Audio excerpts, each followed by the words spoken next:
Morning guys, Ian here. Welcome to my day. Welcome to a wet day in South Wales, UK. This morning I'm making some incense, so I thought I'd bring you with me for the ride, so to speak. Firstly, I'm really sorry there's an irritating drip going on in the background. Can't really do much about it unless I move everything I've just put out, so sorry. Hope you'll bear with me. So yes, today I'm going to make some incense, and this incense I want it to help me in my efforts to raise my consciousness in my meditation and open my mind to greater things. Now, incense can definitely help us do that. And I'll explain to you why. Now, firstly, with incense,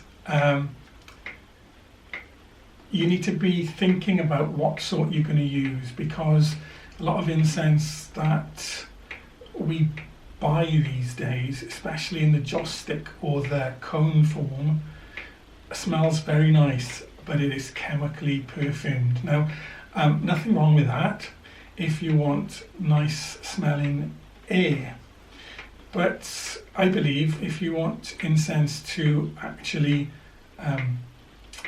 impact you in terms of achieving an effect, then it needs to be natural, made with natural ingredients, and better still if you actually compile the incense yourself. So why then do I say that it's best that if it's natural? Well, because plants, resins, gums, they all have an energy, they all have a distinct vibration, and the compiling of an incense from a selection of these plants for their particular energetic qualities is part of the process of determining what incense you're going to use. So the natural products have their own energies, and the making of the incense yourself, especially when you're having to grind some of the components, some of the ingredients, gives you the opportunity to really infuse the incense with your own personal power. You grind into it what you want it to achieve. Now, for putting energies into something, when you grind, you should always grind in a clockwise direction. Diosil, the Wiccans would term that. Clockwise or sunwise. Always in the same direction, and whilst you're grinding your incense, you'll be thinking about what you want it to achieve, and imagine your thoughts, your emotions, your energies being ground into the incense.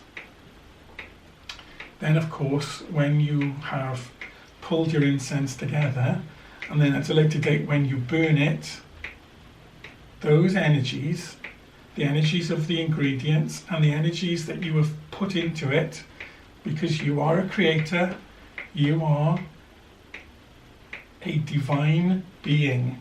So make no doubt about it, you have power to put into your incense. So when you burn it, fire being a transformative agent, fire consumes and at the same time releases. So when the coal melts your incense and it burns, the steam and the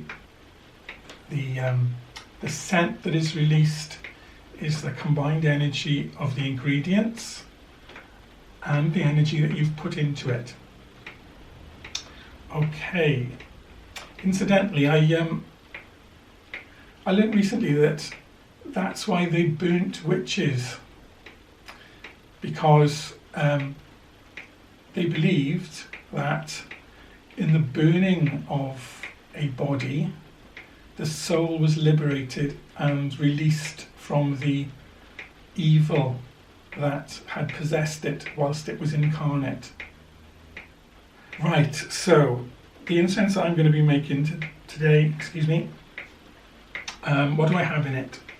I've chosen jasmine flowers, yarrow, colt's foot, I have some acacia gum and some benzoin resin as well. So everything other than the gums really don't need to be ground, because I don't know if you can see it from there, but it's dried and it's quite finely chopped already. Incidentally, if you do find that you have some fibrous ingredients, like some incenses will have a galangal root or a licorice root or some kind of root, and they're really hard to grind. Now, some people will put those ingredients to a spice grinder. I wouldn't do that myself, because, as I said, I believe that in the grinding of the ingredients, through the hard work, through the sweat of your brow, through the pain of your wrist, the blisters on your fingers, you are really infusing that incense with your intention and your energy. So no spice grinders for me. Okay, so here got my acacia gum, my benzoin resin, and a little bit of frankincense. You can hear it, but you probably can't see it. So I'm going to put this into my mortar and pestle, and I'm going to grind it up. Now, what I found from my own experience is, if your ingredients are resinous and sticky in any way, it's best to use a stone mortar and pestle, because if you've got residue left, you can use water to get it out. If you use resinous materials on wood, you've got a real job to get the residue out. If it's dry, not sticky, I prefer to use wood. So I've only got a small amount of ingredients today, so I'm going to use my small mortar and pestle to pop it in. If you've got more than a small amount, do it in stages. It's not very effective to have, a great amount in there at once. So, sorry, this might get a bit noisy. So, smash it up a little bit first. Oops. Got a few pieces escaping. And then start your grinding. So, clockwise. And as I'm doing this, I'm thinking of the purpose that I want to use the incense for. And that is, as I said, opening my mind, helping me to get in touch with my higher self, or, as in some traditions would term it, my holy guardian angel. Sorry, I'm not looking at you at the moment, but I just want to make sure these bits don't jump everywhere. Oh, there goes another one. So, just talking about how incense helps us. Well, I think it's because, well, it's not just my opinion, it's other people's as well. It is because when we burn incense, we get a very complex smell as a result of the burning of the various components. Now, smell is handled by the midbrain, the part of our brain that is very primitive. And the midbrain is the thalamus, hypothalamus, the amygdala, the pineal gland, may have missed one or two, hippocampus, I think. Anyway, the midbrain, as I said, is primitive. It does not deal with thought, reason, logic. It deals with emotion, memory, intuition, desire, and our instinctual drives. And at the midbrain is thought to be the seat of our psychic powers, the pineal gland being thought of as the third eye. So of course when we smell things, it bypasses our consciousness, so to speak, our, the part of our brain that processes and analyses and believes that this is all there is, and it taps into something very primitive within us, something that existed many, many thousands of years ago, and a part of our senses that we would have needed, we would have relied on, we couldn't have done without at those times. But nowadays, modern living, which has changed how we function in our world, we don't tend to use, we don't need those powers, those qualities, those skills, and so they waste away. Just like a muscle that doesn't get used, it atrophies, it withers, and slowly it ceases to function. So my personal belief is that within each and every one of us, we have psychic abilities, latent psychic abilities, which for the most part are dormant and don't get used. But we will all have had a flash. Even people who would say they have no kind of spiritual dimension to them at all, we will have all had a flash of intuition, of knowing something that we couldn't possibly know, of seeing something that we think we couldn't possibly have seen. Yeah. And I bet you're thinking now, aren't you? Yeah, he's right. I'm thinking of the examples when something supernatural has happened to you. Only I don't think it's supernatural. I think psychic powers are very natural. They are part of our birthright.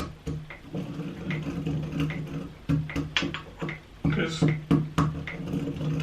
we're all made the same, we're all wired the same. It's just that some people seem to have access to these abilities more easily than others. And I certainly believe that by working on reawakening them, you can get them back. They don't go, they just sleep.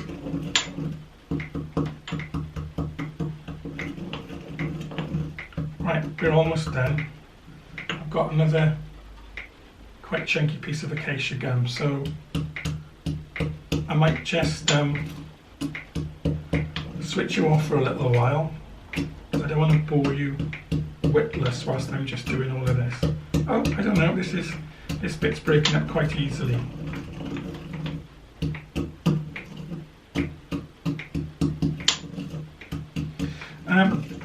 You might notice as well that I've got a few little bowls here and little spoons and bits and pieces that I always use.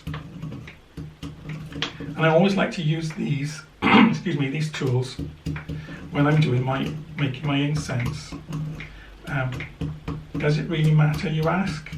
Does it really matter that he's grinding deosil, that incense? Would it make any difference if he ground it the other way? Well, I say yes, because when you observe an act of ritual, you are infusing it with power. You are determining that it's significant, and every time you do that, you are adding to its power, and that's what it's all about. Ritual builds power. The tools that you use, you associate them with a significant purpose, and you are building power, you are endowing your tools with power, you are focusing your mind and your energies, and that's what it's all about, building power on power. So when the incense is finished, you have the power of the ingredients themselves, you have the power of your will that you have placed into the ingredients through your grindings and through your hard work. You were using tools that you have declared to be significant, magical in a way, power on power on power. And it builds and builds and builds. Right, I'm actually done. I don't want it to go too fine. I want it to be sort of small pieces, but it doesn't have to be totally powdered. So there's one chunk there that's a bit resistant. But if I can just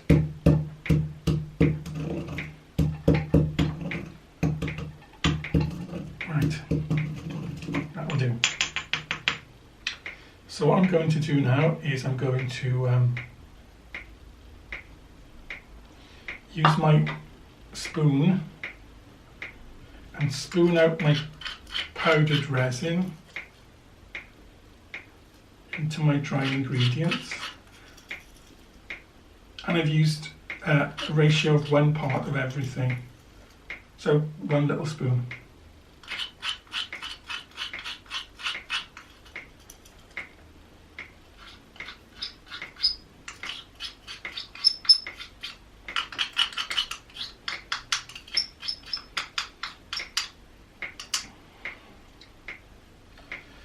Give it a little mix.